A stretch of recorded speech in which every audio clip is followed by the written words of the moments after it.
Nonsia abo XTV sunie me mayahwefo nyina chi emamako aba ediba anopa nonsia kase so ene eye bobosom ne de to sumi e wa fempemi ni edunumienu no emo emrason sensem akoso ye mamoni amahodro sensem aye saka ya boabo ne nyina no sa anopa nonsia kase a ye di ebro e wa fidie so efrin kramponi mantemu poko ase festus adun preza biodi ni mo ukopie mu e wa befo tintan kase ne so a Facebook eye XTVGH, YouTube XTV Ghana, TikTok XTV391, Instagram XTV Ghana, Twitter eye XTV Ghana. Mesra wo hwe no na wo like na wo comment na wo share mafofronso sa etimi asobe eso ensema obeti enanope na poso ne bi ene se edom kuma o ma hye bedwefie o mo de ato aban enem se la General Hospital na o medwure gu a o si wo mo si ne foforo no wo mo emfanyo mo hia de sense ache dodo na e won sem foforo monso Managing Director Edema Electricity Company of Ghana ECG wodi ababe todwa ese de ntia wama asrafo na kwakogu eye krobo honom no wababe chechire mu de ntia wodi asrafo no akwakogu ehonom na eye apomudi dwuma yekuo no nso womo so etimi apadwumedie be hontoma womo de ba be ye derobo ediesi eye poru ibubu yade no womo de ba be si anokwan ni nyina ekakasebo ehu a ye de bro nsem bi ka we ho ena me de bro se anopa nonsia kase ewo XTV eso oba pa me visa ko ate enmidin afi ma metwa me ho sima me ba me de kasebo e de woman kasa ebemo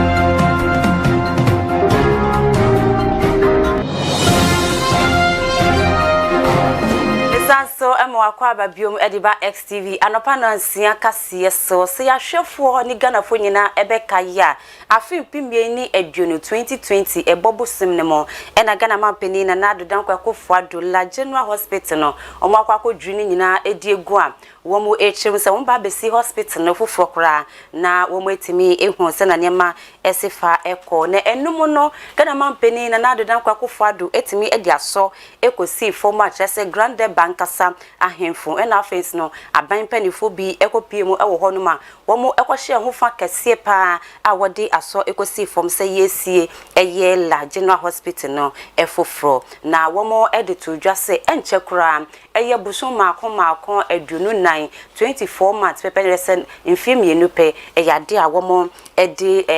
ayresabia no ombetimi esini nyina ewie aban no ahye Ghana fo nyina bo na som edom kuma na womo ewo mahebedwefie ene adehye bia womo ewo la ho no womo echirem se bepem na womo hu hweye fiti se yede aso ebesi fom no womo hyase ye niam bi se na womo esi ayaresabia afedi womo ehu hweye na edom kuma no afi etwemu no womo ebom humodin ekopie mu ewo ho no womo sanso ede betudwa ese niam ankoso ye na nsema Ghana ban eka ye bohye adehye no enye no na wo di so edam no wo kwada enene nansa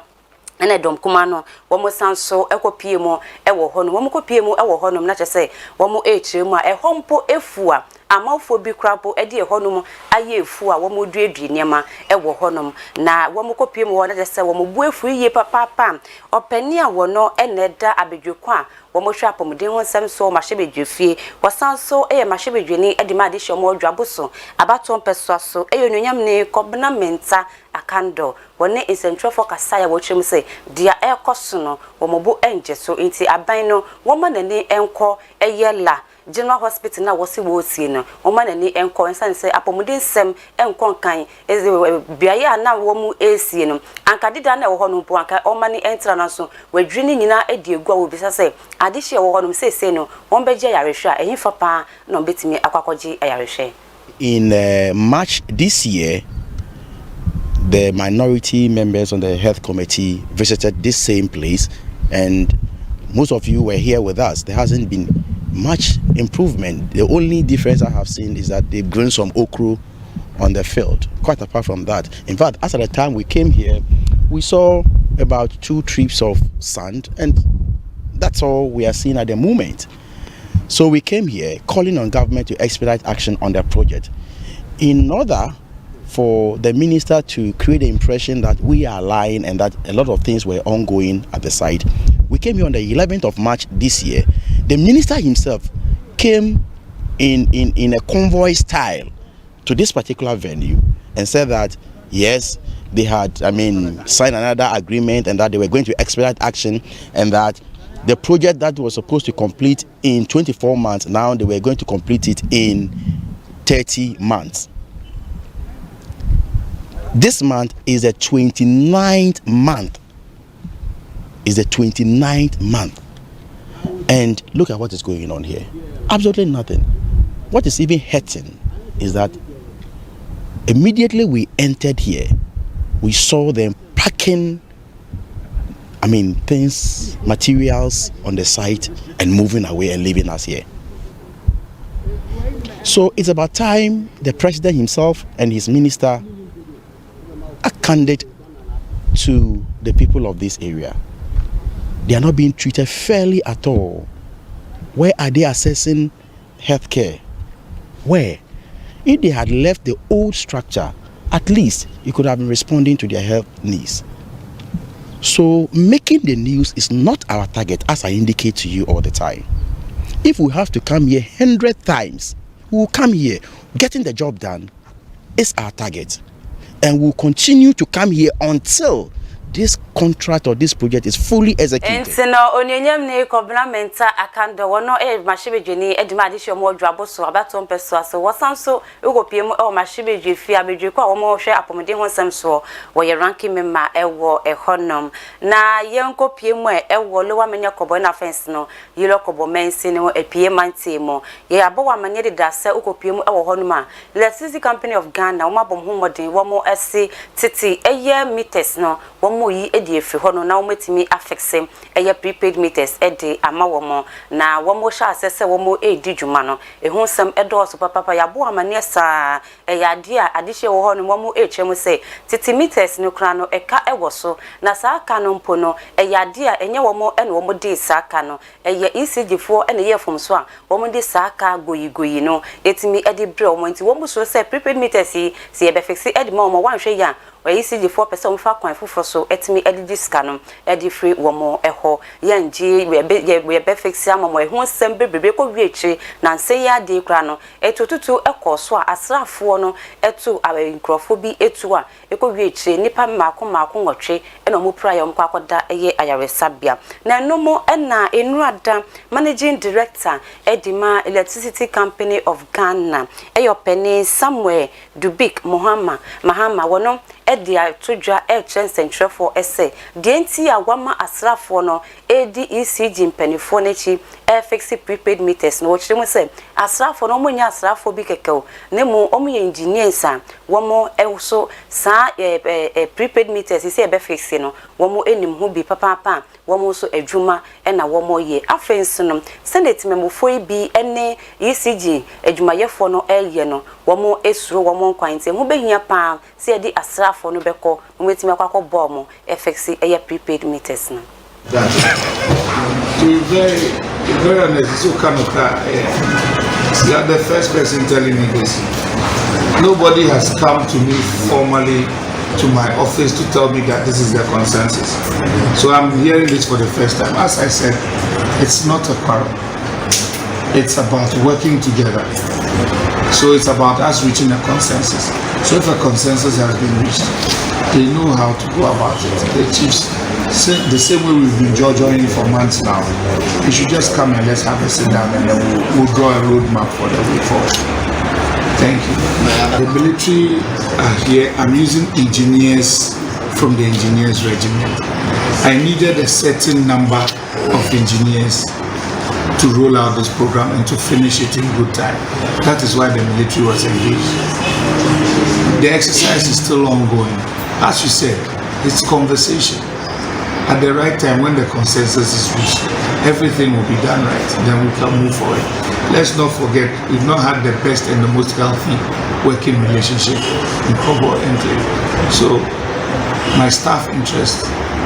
or the interest of the staff of ECG, is paramount. Don't forget, they are also people's fathers, people's mothers, people's cousins, nephews, and all that.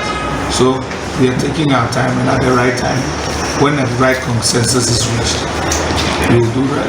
We will all agree on the way forward. No, and I watch them on the bra is a training back on Ebisa and say, Mashibeja Asher say, Asrafono, Yenu or more infant free crew, which I say, one dear, Nisa can't crack a BHSA, ECG for an apple military for one we a Jumano, one pam one more in free crew moho. Now, and no, she almost sounds so Ebisano, but Sabasaye see to Tutua. Man homeless so I will no so. I could reach a branty about compo de 9 Menoka say, one son betra, what dear Mikatentem a journey every year Sabiano, Wakasa Efa sa or how not is seen. You know, it's just a very sad thing when people clash or when there's a misunderstanding. ECG is not happy about what happened, but I can't also say ECG will take blame now because we don't have a report. We would like to wait and have a full and proper appraisal of what took place. Have all the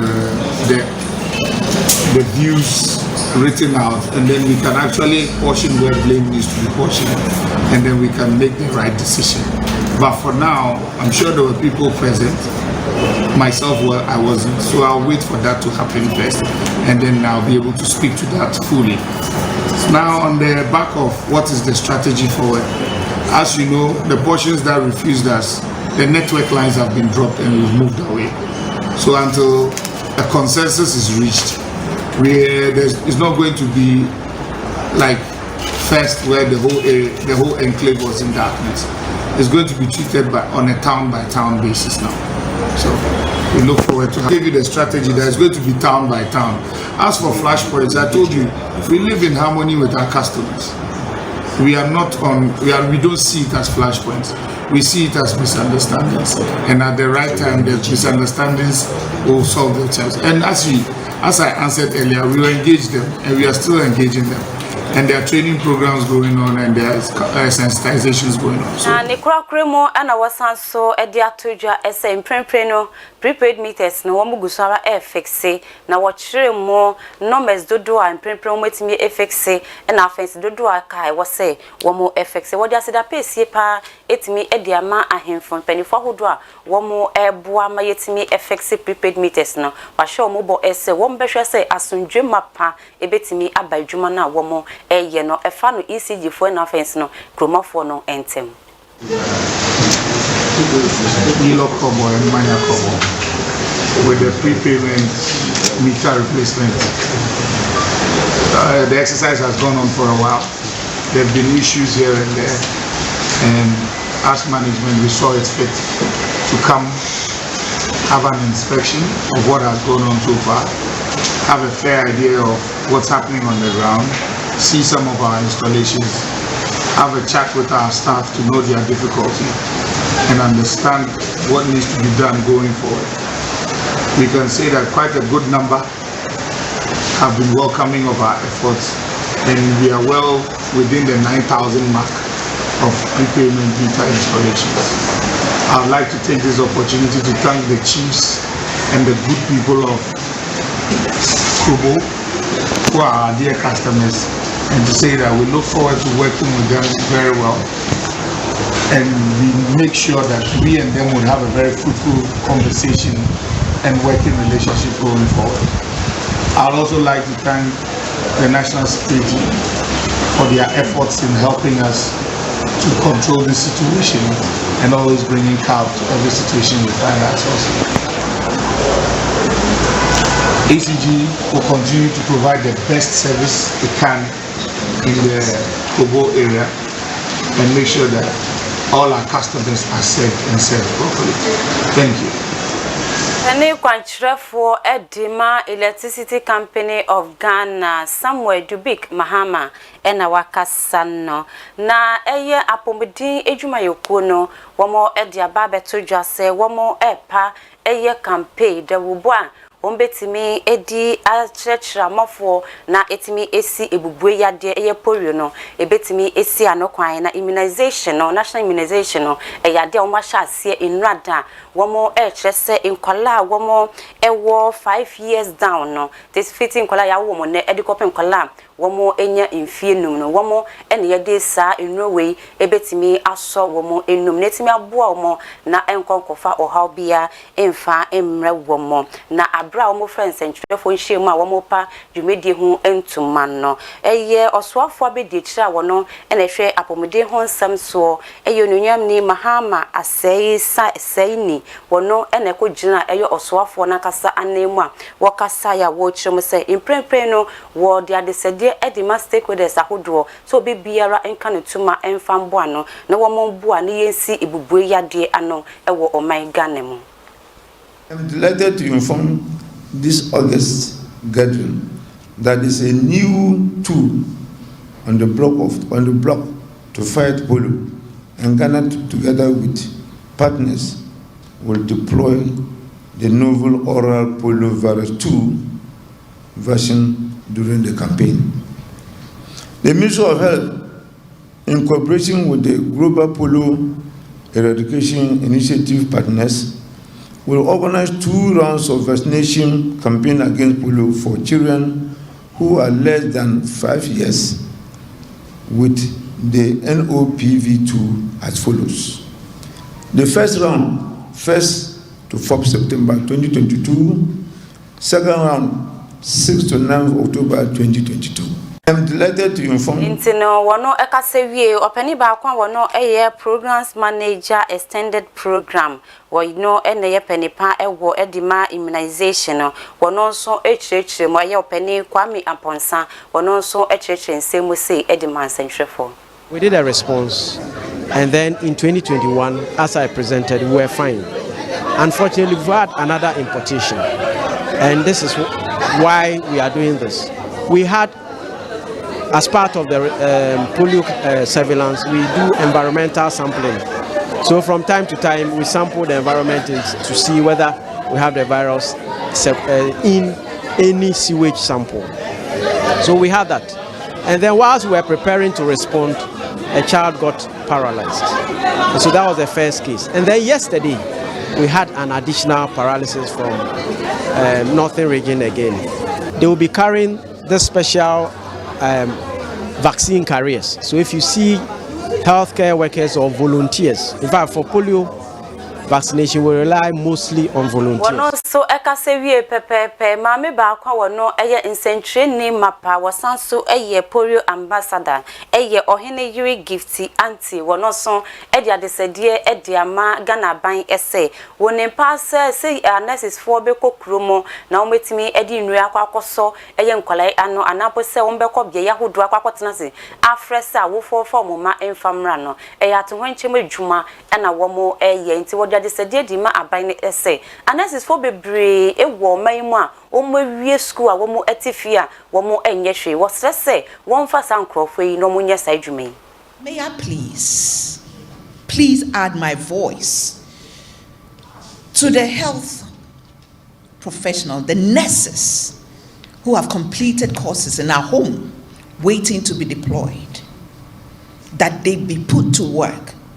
as soon as possible. No, ohine yiri gifty anti wono ena wakasa no na si yekopiemo ewo etifedo mantema beye busuma akoma miensanye ena beto odwa ese nsuo bia adihye wo honom no womo enum no ama sa polio yade bi etimi emane homne so ewo kromo ho na senti no ma hyase edi nsuo ni bi akwakopiemo ewo Noguchi Memorial Institute for Medical Research ekokoye nhwehwemu nyina ebaye no womo eba betodwa ese womo apomode adwuma yeko no de sei ni obde to wo ho spa se wombehwe no metimi edi nkyerɛkyerɛ edi ama adihye a womo ewo eye etifedu mantemo kwan ya wombefa so nyima hodo ombe ya ebetimi esi wo mokwan edi efri sa ebubue ya de ehom enti womo de atodwa sesa wokopie mo ewo etifedu mantemo a polio anapose immunization edro we ayede eso nkwale enum womo de ato se womo hwe enim se nkwala be maako 400,000 eno womo hwe enim se wombetimi edi nro we etimi aso womenum na etifedu mantemo eye apomodin adwuma yeni anapose opani abedi echi ewo honom no eye Hiraros Abewu wonom ene kasa ya wo cheche nsem sei edi man sentrefo. a number of the children whose stools we had taken also to the laboratory also indicated that there are a number of children within the environment, very healthy, vaccinated, but were shedding these viruses in their stools. What this meant was that for as long as we have these viruses circulating in the environment, and you have children who are not protected by way of immunization or vaccination against the polio virus, then potentially those children could suffer from polio. Na enuechi wasanso edituja ese immunization no anapose nro na womo ede so nkola no enum na ebobosom ni de dikan eye nrada na womo ehyaase sina maka dikan omo hwe nem se nkola mako 400,000 and omo hwe nem se womo benya omo ede nroi asom enum. From tomorrow till Sunday, we're going to dispatch our teams through the entire region to look for all children under 5 and vaccinate them against polio. Once we are successful in this round, 4 weeks later, precisely on the 6th of October, all things being equal, our teams will return again to our various homes to look for these children again and give them a second dose of the polio vaccine. From tomorrow till Sunday. Entino wapene ba kwapene kwanchefo edima pomudi adwuma yakunu wetifedu mantem na bedi chire no eye opene Hilarious Abiwu wono na wetimi akasa na ti yegina akonwa weso aka kire awofo nyina ese mo awofo for mo bom homodin na mo fa mo ma na abofa wedi ene one day edi kopem kwala womo ewo 5 years na edi nrowe esoso womo no we eboa womo eyi womo edi fiyade wa ahodo ibubu yade se na be ya abofa no wo mbungu foma enkonko fa wo how biara emfa mind no bomadian na fa wo ba no bebi a wo beti pa se ya ba bepi mu a ye so nkwala nnum no bomadian fa wo ba no ko ne entimi enso na nnum na entimi bua na pomodin mapa na dacha koma bi enkonko fa wo how bia emfa mremo ye njina sansem na efa enano pe ka se wo de mo no ye de nyina ye mfensi ha no ye da wase se wonya bre enya daje na wo hwe XTV ya no pa no nsia kase ohume live e wo Facebook e XTVGH ye wi a ne abone nyina bede kopiem wo YouTube, TikTok, Instagram, ne Twitter obenye bi ahwe na wonso wetimi di ama afoforo memfa sedam fama Chichi Beauty